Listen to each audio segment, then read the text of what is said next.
আজ ক্লাস 12-এর স্টুডেন্টদের আমি শিল্প অধ্যায়ের দ্বিতীয় যে অংশ অরণ্য ভিত্তিক শিল্প সেটা সম্পর্কে আলোচনা করব। এই অরণ্য ভিত্তিক শিল্পের মধ্যে তোমাদের যে দুটো শিল্প পড়তে হবে, এক নম্বর হচ্ছে কাগজ শিল্প আর দু নম্বর হচ্ছে রবার শিল্প। এখন কাগজ শিল্পের মধ্যেও দুটো দেশ সম্পর্কে পড়তে হবে, একটা হচ্ছে কানাডা আর আমাদের ভারত। আর রবার শিল্পের মধ্যে পড়তে হবে মালয়েশিয়া আর ব্রাজিল। তো প্রথমে আসি আমরা কাগজ শিল্পে। তোমরা সবাই জানো কাগজ একটা অরণ্যভিত্তিক শিল্প এবং কাগজ শিল্পের যে কাঁচামালগুলো লাগে সেগুলো আমাদের এবার জানতে হবে। কাগজ শিল্পের জন্য দু ধরনের কাঁচামাল লাগে, একটা হচ্ছে আমাদের অরণ্যজাত কাঁচামাল বা তন্তুজ কাঁচামাল, আর একটা হচ্ছে রাসায়নিক দ্রব্যজাত কাঁচামাল। তা অরণ্যজাত বা তন্তুজ যে কাঁচামালগুলো লাগে তোমরা একবার বোর্ডের দিকে তাকাও। দেখো অরণ্যজাত যে কাঁচামালগুলো আছে এখানে, তার মধ্যে আমাদের বিশেষ করে সরলবর্গীয় বৃক্ষের বনভূমি। সরলবর্গীয় বৃক্ষের বনভূমির মধ্যে পাইন, ফার, স্প্রুস, হেমলক, এই ধরনের নরম কাঠ কিন্তু কাগজ শিল্পের জন্য খুবই উল্লেখযোগ্য। এছাড়া সরলবর্গীয় বনভূমির বৃক্ষ ছাড়া যে কাঁচামালগুলো আমাদের দরকার হয় তার মধ্যে আছে যেমন সাবাই ঘাস, বাঁশ, আখের ছিবড়া, এছাড়া ধান গমের খড়, ব্যবহৃত তুলো, এগুলো কিন্তু আমাদের থেকে কাগজ তৈরি করা যায়। তবে সবথেকে ভালো উন্নত মানের কাগজ তৈরি হয় কিন্তু আমাদের এই সরলবর্গীয় বৃক্ষের বনভূমির কাঠ থেকে। বোঝা গেল? তাহলে এগুলো হচ্ছে আমাদের অরণ্যজাত বা তন্তুজ কাঁচামাল। নেক্সট হচ্ছে রাসায়নিক দ্রব্য। রাসায়নিক দ্রব্যজাত কাঁচামালগুলোর মধ্যে তোমরা দেখে নাও, আমাদের কস্টিক সোডা লাগবে, সোডা অ্যাশ লাগবে, সোডিয়াম সালফেট লাগবে, সালফিউরিক অ্যাসিড লাগবে, ব্লিচিং পাউডার লাগবে, ক্যালসিয়াম সালফেট লাগবে, ক্যালসিয়াম কার্বনেট লাগবে। এছাড়াও আরও অনেক ধরনের কিন্তু রাসায়নিক দ্রব্য পাওয়া যায়। তাহলে কাগজ শিল্পে কী কী কাঁচামাল প্রয়োজন, এটা কিন্তু 2 বা 3 নম্বরের একটা কোশ্চেন আসে। তো অরণ্যজাত কিছু লিখে দিলে আর রাসায়নিক দ্রব্য কিছু লিখে দিলে, তাহলে কাগজ শিল্পের কাঁচামালটা আমরা জানলাম। এবার হচ্ছে এই কাগজ শিল্প দুটো দেশ সম্পর্কে তোমাদের পড়তে হবে। একটা হচ্ছে কানাডা, একটা অগ্রণী দেশ কাগজ শিল্পে সারা বিশ্বে, আর হচ্ছে আমাদের ভারত। তো প্রথমে আসি কানাডা। আমরা সবাই জানি কানাডা উত্তর আমেরিকা মহাদেশের একটা উল্লেখযোগ্য দেশ। সেই কানাডা তোমরা এখানে দেখতে পাচ্ছ, এই যে আমি কানাডার ছবিটা এঁকেছি, এই কানাডার বলছে 90% কাগজ উৎপাদন কেন্দ্রগুলো হচ্ছে এই কুইবেক ও অন্টারি প্রদেশে, যেটা পূর্ব দিকে অবস্থিত। কানাডার 90% কাগজ কলগুলো সবই পূর্ব দিকে অবস্থিত, আর পশ্চিম দিকে কিছু কাগজ কল গড়ে উঠেছে। তবে 90% কাগজ কল অন্টারিও ও কুইবেক প্রদেশের মধ্যে গড়ে উঠেছে। এবং উল্লেখযোগ্য জায়গাগুলো দেখো, Quebec, Montreal, Three Rivers, Corner Brook, এই যে জায়গাগুলো বলছি এগুলো হচ্ছে উল্লেখযোগ্য কাগজ কল কেন্দ্রগুলো গড়ে উঠেছে কানাডার পূর্ব দিকে। আর কানাডার পশ্চিম দিকের মধ্যে দেখো ভাঙ্কুভার, রিচমন্ড, এগুলো কিন্তু আমাদের কানাডার পশ্চিম দিকে গড়ে উঠেছে। তো সেই পূর্ব দিক আর পশ্চিম দিকে এই যে বিভিন্ন দিকে কানাডার এই কাগজ শিল্পগুলো গড়ে উঠেছে বা কাগজ কলগুলো গড়ে উঠেছে, তার পিছনে কারণ কি? দেখো, 1 নম্বর কারণ হচ্ছে নরম কাঠের বনভূমি। আমরা সবাই জানি সারা পৃথিবীতে যে যত সরলবর্গীয় বনভূমি আছে তার 40%-এর বেশি সরলবর্গীয় বৃক্ষের বনভূমি আছে আমাদের কানাডাতে। প্রায় 52 লক্ষ হেক্টর জমিতে সরলবর্গীয় বৃক্ষের বনভূমি আছে। তার ফলে নরম কাঠ পেতে কোনো অসুবিধা হয় না। সেই কাঁচামাল। 2 নম্বর হচ্ছে রাসায়নিক দ্রব্য। আমেরিকা যুক্তরাষ্ট্র বা কানাডা থেকে কিন্তু এই কাগজ শিল্পের যে রাসায়নিক দ্রব্যজাতীয় কাঁচামাল সেগুলো কিন্তু সহজে আমরা কানাডা বা আমেরিকা যুক্তরাষ্ট্র থেকে পাই, কোনো সমস্যা হয় না। 3 নম্বর বলছে বিদ্যুৎ। আমরা সবাই জানি কানাডা জলবিদ্যুৎ উৎপাদনে দারুণ উন্নত। এই জলবিদ্যুৎ উৎপাদনের পাশাপাশি কানাডা কিন্তু তাপবিদ্যুৎ, ইভেন পারমাণবিক বিদ্যুৎ উৎপাদনেও কিন্তু দারুণ উন্নতি লাভ করেছে। তার ফলে কী হচ্ছে, বিদ্যুৎ পেতে কোনো সমস্যা হয় না। নেক্সট হচ্ছে আমাদের পরিবহন। তোমরা দেখতে পাচ্ছ পরিবহন, কানাডার পরিবহন ব্যবস্থাটা কিন্তু খুবই উন্নত। রেলপথ, সড়কপথ, যোগাযোগ পথের মাধ্যমে কিন্তু কাগজের কলকারখানা থেকে শহরের বিভিন্ন দিকে পরিবহন ব্যবস্থাটা ঢেলে সাজানো হয়েছে। তার ফলে কিন্তু পরিবহনের কোনো অসুবিধা হয় না। তারপর তোমরা দেখতে পাচ্ছ এখানে চাহিদা, উল্লেখযোগ্য একটা চাহিদা, সরলবর্গীয় বৃক্ষের বনভূমি যেখানে পাওয়া যায় এবং সেই সরলবর্গীয় বৃক্ষের কাঠ থেকে যে কাষ্ঠমণ্ড থেকে কাগজটা উৎপাদন হয়, সেই কাগজের চাহিদা কিন্তু সারা বিশ্বে, আভ্যন্তরীণ চাহিদার পাশাপাশি সারা বিশ্বে কিন্তু কানাডার কাগজ দারুণ চাহিদা রয়েছে। এবং মূলধন, যেখানে সারা বিশ্বে চাহিদা থাকবে সেখানে কিন্তু ব্যবসায়ীদের মূলধন বিনিয়োগে কোনো সমস্যা হয় না বা টাকা পয়সার কিন্তু কোনো অভাব দেখা যায় না। প্লাস শ্রমিক, কানাডায় দক্ষ শ্রমিকেরও কিন্তু কোনো অভাব নেই। তাহলে এখানে কাঁচামাল থেকে শুরু করে রাসায়নিক দ্রব্য, বিদ্যুৎ, পরিবহন, শ্রমিক, মূলধন সব কিছু সুযোগ সুবিধা থাকার জন্য কানাডা আজ বিশ্বে একটা অগ্রণী দেশে পরিণত হয়েছে। এবং তোমরা সবাই জানো যে কানাডা কাগজ ও নিউজ প্রিন্ট, এই যে খবরের কাগজ যেগুলো বলি সেগুলোকে বলা হয় নিউজ প্রিন্ট, রপ্তানিতে পৃথিবীর মধ্যে প্রথম স্থান অধিকার করেছে। তাহলে কানাডা কাগজ শিল্পে দ্রুত উন্নতি লাভ করছে কেন, এটা কিন্তু একটা 3 নম্বর বা 4 নম্বরের কোশ্চেন আসে। তাহলে এখন অবধি আমি দুটো কোশ্চেন তোমাদের বললাম, কাগজ শিল্পের কাঁচামালগুলোর নাম লেখো, আর 2 নম্বর হচ্ছে কানাডা কাগজ শিল্পে দ্রুত উন্নতি লাভ করছে কেন। এবং কানাডার পূর্ব দিকে, যেটা আমি তোমাদের যে ছবিতে দেখালাম এই কোশ্চেনটায়, এই পূর্ব দিকেই কিন্তু কানাডার সমস্ত 90% কাগজের কলগুলো গড়ে উঠেছে, আর পশ্চিম দিকে কিন্তু উপকূল সংলগ্ন কিছু কিছু জায়গায় গড়ে উঠেছে। এবং 90% কাগজের কল যে পূর্ব দিকে গড়ে উঠেছে তা 90% হচ্ছে কুইবেক ও অন্টারিও প্রদেশের মধ্যেই 90% কাগজের কলগুলো আমরা দেখতে পাই। তাহলে কানাডা হলো। এবার যেটা আসি, তোমরা দেখতে পাচ্ছ ইন্ডিয়া, আমাদের ভারতবর্ষও কিন্তু কাগজ শিল্পে উন্নতি লাভ করছে এবং কাগজ শিল্পে বর্তমানে ভারতের স্থান 7ম। এখন এই কাগজ আমরা সবাই জানি পশ্চিমবঙ্গের শ্রীরামপুরে 1840 সালে প্রথম আমাদের আধুনিক কাগজের কল গড়ে উঠেছিল। তা এখন এই ভারতবর্ষেও আমাদের কিন্তু কাগজ শিল্পে দ্রুত উন্নতি লাভ করছে। এবং ভারতবর্ষে কোন কোন রাজ্যে কাগজ শিল্প উন্নতি লাভ করছে তোমরা সবাই জানো। ভারতবর্ষের মধ্যে মহারাষ্ট্র, মধ্যপ্রদেশ, গুজরাট, অন্ধ্রপ্রদেশ, পশ্চিমবঙ্গ, উত্তরপ্রদেশ, এই সমস্ত রাজ্যে কিন্তু আমাদের কাগজ শিল্পে দারুণ উন্নতি লাভ করছে। এখন ভারতবর্ষ কাগজ শিল্পে উন্নতি লাভ করার পিছনে কারণ কি? 1 নম্বর কারণ হচ্ছে, দেখো, কাঁচামাল। আমাদের ভারতবর্ষে কিন্তু সরলবর্গীয় বৃক্ষের বনভূমি পাওয়া যায় না, এটা একটা আমাদের সমস্যা। কিন্তু তার পাশাপাশি সাবাই গাছ আছে, বাঁশ আছে, আখের ছিবড়া আছে, ধান গমের খড় আছে, আমাদের তুলো আছে। তার ফলে কিন্তু সেই সমস্ত কাঁচামাল দিয়ে আমরা এখন কাগজ উৎপাদন করছি।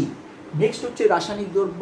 আমরা হলদিয়া পেট্রোকেমিক্যাল বা আমাদের পশ্চিম ভারতে গুজরাট, মহারাষ্ট্র থেকে আমাদের রাসায়নিক দ্রব্যের সাপ্লাই আমরা দিতে পারি, কোনো সমস্যা হয় না। কাষ্ঠমণ্ড আমরা আমেরিকা যুক্তরাষ্ট্র, কানাডা এই সমস্ত দেশ থেকে কাষ্ঠমণ্ড আমদানি করছি। নেক্সট হচ্ছে শ্রমিক। ভারতবর্ষ প্রচুর লোকের দেশ, তার ফলে আমাদের কিন্তু সুলভ দক্ষ শ্রমিকের কোনো অভাব হয় না। নেক্সট হচ্ছে আমাদের বিদ্যুৎ শক্তি। বিদ্যুৎ শক্তির আমাদের কোনো অভাব নেই, তাপবিদ্যুৎ শক্তি আমরা সহজেই পেয়ে থাকি। পরিবহন ব্যবস্থা আমাদের উন্নত, প্লাস চাহিদা আছে। 130 কোটি দেশে চাহিদা কিন্তু মারাত্মক। তাহলে এই সমস্ত কারণগুলোর জন্য আমাদের ভারতবর্ষও কিন্তু আস্তে আস্তে এখন কাগজ শিল্পে উন্নতি লাভ করছে। তাহলে ভারত কাগজ শিল্পে উন্নতি লাভ করছে কেন, এও কিন্তু একটা কোশ্চেন আসে। তার পাশাপাশি ভারতে কাগজ শিল্পের সমস্যা, এটা কিন্তু প্রায় আসে। দেখো, আমি গড়ে ওঠার কারণ যেমন বলেছি, তেমনি ভারতবর্ষে কিন্তু কাগজ শিল্পের অনেক সমস্যা আছে। 1 নম্বর সমস্যা হচ্ছে কাঁচামাল জনিত সমস্যা। আমরা যে কাঁচামালগুলো ব্যবহার করি, এই যে ছেঁড়া কাপড় হোক বা আখের ছিবড়া হোক, গম, ধানের খড় হোক, এগুলো কিন্তু সরলবর্গীয় বনভূমির যে নরম কাঠের বিকল্প হতে পারে না, সেই জন্য আমাদের একটা কাঁচামালের সমস্যা আছে, সর্ববর্গীয় বৃক্ষের বনানীর কাঠ আমরা পাই না। 2 নম্বর হচ্ছে এই যে কাঁচামাল, এই কাঁচামালের ওপর নির্ভর করে যে কাগজটা উৎপাদন হয় সে কাগজটা কিন্তু খুব নিম্নমানের হয়, গুণগত মানে কিন্তু উন্নত নয়, সেটা একটা সমস্যা। 3 নম্বর হচ্ছে গুণগত মানে যত নিম্নমানের হবে তত আমরা প্রতিযোগিতায় পিছিয়ে যাব, এটা আমাদের একটা সমস্যা। নেক্সট সমস্যা হচ্ছে রাসায়নিক দ্রব্য, চাহিদা অনুযায়ী কিন্তু আমরা রাসায়নিক দ্রব্যের সাপ্লাই দিতে পারি না, সেই জন্য অনেক সময় আমাদের বিদেশের ওপর ডিপেন্ড করে থাকতে হয়, উৎপাদন অনেক সময় ব্যাহত হয়। তারপর হচ্ছে আমাদের পরিবহনের একটা সমস্যা আছে, কাগজের কলগুলোর সঙ্গে বাজারের যে নিয়ে যাওয়ার জন্য একটা মসৃণ পরিবহন, সেক্ষেত্রেও অনেক সময় কিন্তু আমাদের ব্যাহত হয়। নেক্সট হচ্ছে আধুনিকীকরণের মারাত্মক একটা সমস্যা, আমাদের কাগজের কলগুলো কিন্তু সবই পুরানো যন্ত্রপাতি ব্যবহার করা হচ্ছে, আধুনিকীকরণ করা হয়নি, তার ফলে কী হচ্ছে উৎপাদন খরচটাও বেড়ে যাচ্ছে, প্লাস মূলধন বিনিয়োগ, নিম্নমানের কাগজ যেখানে উৎপন্ন হয় এবং যেখানে বিদেশের সঙ্গে তীব্র একটা প্রতিযোগিতা করতে হয়, সেখানে কিন্তু এতগুলো সমস্যা থাকলে ব্যবসায়ীরা সহজে মূলধন বিনিয়োগ করতে চায় না। তাহলে এগুলো হচ্ছে সমস্যা। তাহলে ভারত কাগজ শিল্পে যেমন উন্নতি লাভ করছে, তেমনি ভারতের পাশাপাশি কিন্তু অনেক সমস্যাও আছে। আরেকটা মনে রাখো, ভারতবর্ষের মধ্যপ্রদেশের নেপানগরে প্রথম নিউজ প্রিন্ট কারখানা গড়ে ওঠে, এটা শর্ট কোশ্চেন হিসাবে মনে রাখবে। তাহলে কাগজ শিল্পের কানাডা এবং আমেরিকা এই আমাদের ভারত, এই দুটো সম্পর্কে তোমাদের বললাম। নেক্সট যেটা আমাদের আসছে শিল্প, সেটা হচ্ছে রবার শিল্প। এই রবার শিল্পের মধ্যে আমাদের পড়তে হবে মালয়েশিয়া আর ব্রাজিল। তো প্রথমে আসি আমি মালয়েশিয়া। দেখো, রবারের ব্যবহার এখন একটা দারুণভাবে উল্লেখযোগ্যভাবে চাহিদা বেড়ে গেছে। চার্লস গুডিয়ার ভালকানাইজেশন প্রক্রিয়ার আবিষ্কারের ফলে আজকে দেখো রবার শিল্পে একটা বিপ্লব ঘটেছে, বিশেষ করে মোটর গাড়ি নির্মাণ শিল্পে। কিন্তু চার্লস গুডিয়ার ভালকানাইজেশন প্রক্রিয়ার পিছনের দিকে তুমি ফিরে যাও, দেখবে তখন কিন্তু রবারের ব্যবহার মানুষ জানতো না। তাহলে চার্লস গুডিয়ার এই ভালকানাইজেশন প্রক্রিয়ার ফলে রবারের একটা বিপ্লব ঘটে গেছে এবং বিভিন্ন কাজে কিন্তু এখন রবার ব্যবহার করা হচ্ছে। এখন এই প্রসঙ্গে একটা জিনিস তোমার হলো ল্যাটেক্স, রবার শিল্পের একটা উল্লেখযোগ্য হলো ল্যাটেক্স কি, একটা ছোট কোশ্চেন আসে। বিভিন্ন প্রজাতির যে রবার আছে, সেই রবারের থেকে এক ধরনের রস আমরা বের করি, যেটাকে বলা হয় নির্যাস, সেই রসটাকেই বলা হয় ল্যাটেক্স। এক কথায় বলা যায় বিভিন্ন প্রজাতির রবার থেকে যে আমরা রসটা পাই সেটাই হচ্ছে ল্যাটেক্স। ওই ল্যাটেক্স বা ওই রসকে রাসায়নিক প্রক্রিয়ার মাধ্যমে আমরা কিন্তু রবার তৈরি করি, অর্থাৎ রসকে আমরা রাসায়নিক বিক্রিয়ার মাধ্যমে আমরা কিন্তু রবার তৈরি করি, তারপর ওই রবারটাকে আমরা ব্যবহার করি। এবং এই চাহিদাটা বেড়ে যাওয়ার জন্য আমাজন নদী অববাহিকার বন্য রবার সংগ্রহের চাহিদাটা মারাত্মক হারে বেড়ে গেল। কারণ আমাজন অববাহিকার যে অসংখ্য ঘন বাগিচা আছে, বনভূমি আছে, এই রবার গাছের বাগিচা, সেখান থেকে কিন্তু বিভিন্ন প্রজাতির রবারের গাছ থেকে রস সংগ্রহটা শুরু হতে থাকলো এবং একটা বিপ্লব শুরু হলো। তা যা হোক, সেই মালয়েশিয়া আর ব্রাজিল কিভাবে রবার শিল্পে দ্রুত উন্নতি লাভ করেছে এবার আমাদের জানা দরকার। তো প্রথমে দেখো, আমি এখানে তোমাদের একটা মালয়েশিয়ার ছবি এঁকেছি। এই মালয়েশিয়ায় সাধারণত পশ্চিম দিক আর পূর্ব দিক, এই দুদিকেই সাধারণত রবার শিল্পটা গড়ে উঠেছে। আমি কিছু জায়গার নাম এখানে দেখেছি তোমাদের, দেখো কুয়ালা তেরেঙ্গানু, মেরাং, চেরাটিং, কুয়ান্টান, ক্লুয়া, কুয়ালামপুর, এই যে বিভিন্ন জায়গাগুলোর নাম আমি তোমাদের মুখস্থ করার দরকার নেই, শুধু মনে রাখো মালয়েশিয়ার ম্যাক্সিমাম রবার কারখানাগুলো পূর্ব দিকে গড়ে উঠেছে আর পশ্চিম দিকে গড়ে উঠেছে। এখন প্রশ্ন হচ্ছে, মালয়েশিয়া রবার শিল্পে উন্নতি লাভ করেছে কেন?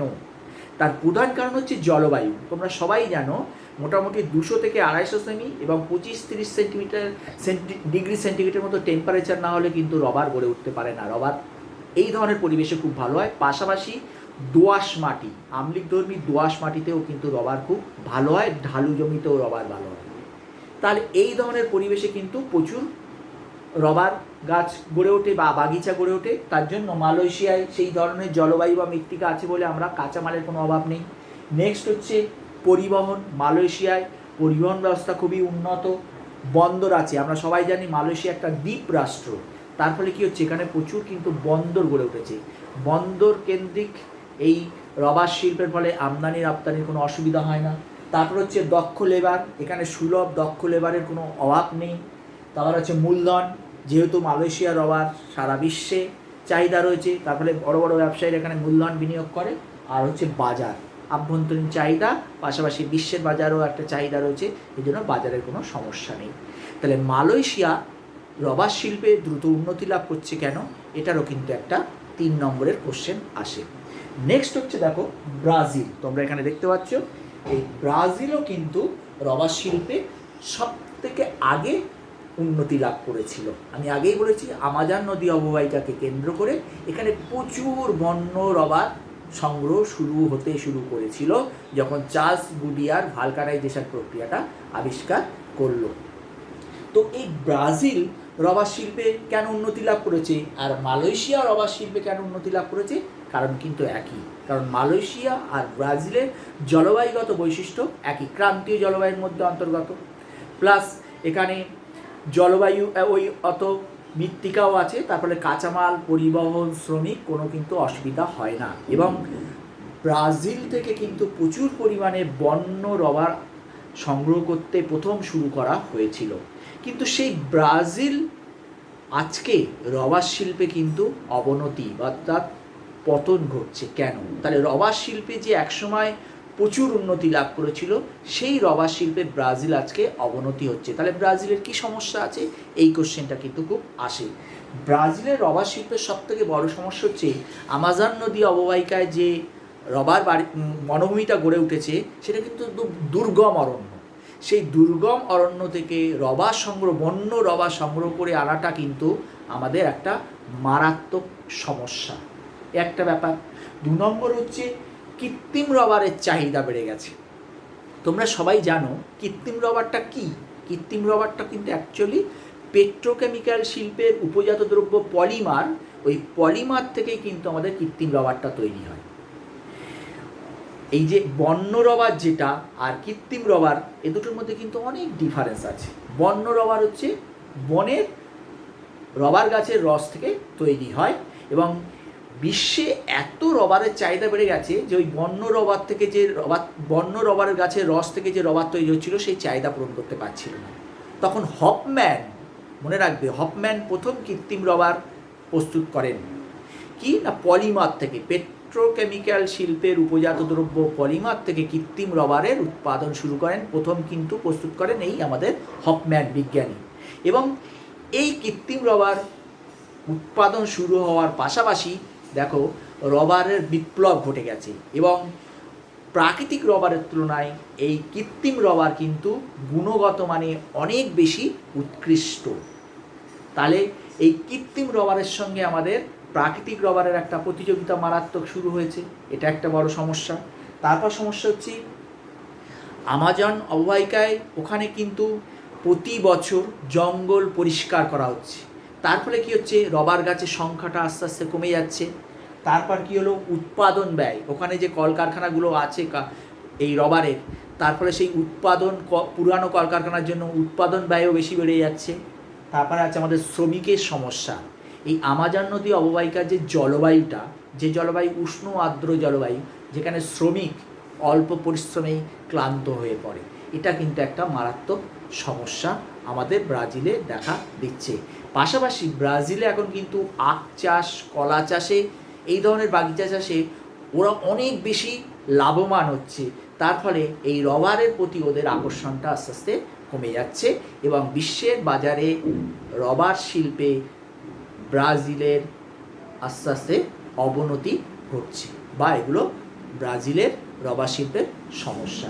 তাহলে আমি এখানে কাগজ শিল্পের কানাডা আর ভারত সম্পর্কে বললাম, পাশাপাশি রবার শিল্পে আমি মালয়েশিয়া এবং ব্রাজিল সম্পর্কে বললাম। উভয় দেশেরই রবারের ক্ষেত্রে গড়ে ওঠার কারণ কিন্তু একই, পাশাপাশি ব্রাজিলের সমস্যাটা একটু ভালো করে পড়বে। আর কি বললাম তোমাদেরকে, বললাম এই যে ল্যাটেক্সটা কি, ল্যাটেক্সটা আমি আবার বলছি, বিভিন্ন প্রজাতির রবার থেকে যে রসটা আমরা পাই সেটাই হচ্ছে ল্যাটেক্স। ওই ল্যাটেক্সকে আবার রাসায়নিক প্রক্রিয়ার মাধ্যমে আমরা প্রাকৃতিক রবার তৈরি করি। আর কৃত্রিম রবারটা কি না, পেট্রোলিয়াম জাত থেকে যে বিভিন্ন উপজাত দ্রব্য পাওয়া যায়, সেই উপজাত দ্রব্য হচ্ছে পলিমার। ওই পলিমার থেকে হফম্যান প্রথম কৃত্রিম রবার প্রস্তুত করেন, এবং প্রাকৃতিক রবারের তুলনায় কৃত্রিম রবার কিন্তু গুণগত মানে অনেক উৎকৃষ্ট। তাহলে আমি এই 4টে বিষয় তোমাদের বললাম, এবং কোশ্চেনগুলো আবার বলছি। কাগজ শিল্পের কাঁচামালগুলো কী কী ভালো করে করবে। কানাডা কাগজ শিল্পে দ্রুত উন্নতি লাভ করছে কেন, এটা ভালো করে পড়বে। ভারত কাগজ শিল্পে উন্নতি লাভ করেছে কেন, প্লাস সমস্যা, এই দুটো পড়বে। আর মালয়েশিয়া আমাদের রবার শিল্পে দ্রুত উন্নতি লাভ করেছে কেন, এটা ভালো করে পড়বে। আর ব্রাজিল রবার শিল্পে দ্রুত উন্নতি লাভ করেছে কেন, পাশাপাশি তার থেকে বেশি গুরুত্বপূর্ণ যে কোশ্চেনটা, ব্রাজিলের বর্তমানে রবার শিল্পের সমস্যা আর ল্যাটেক্স কী। ঠিক আছে, তাহলে এইগুলো কিন্তু তোমরা অবশ্যই ভালো করে বই থেকে পড়বে। ধন্যবাদ।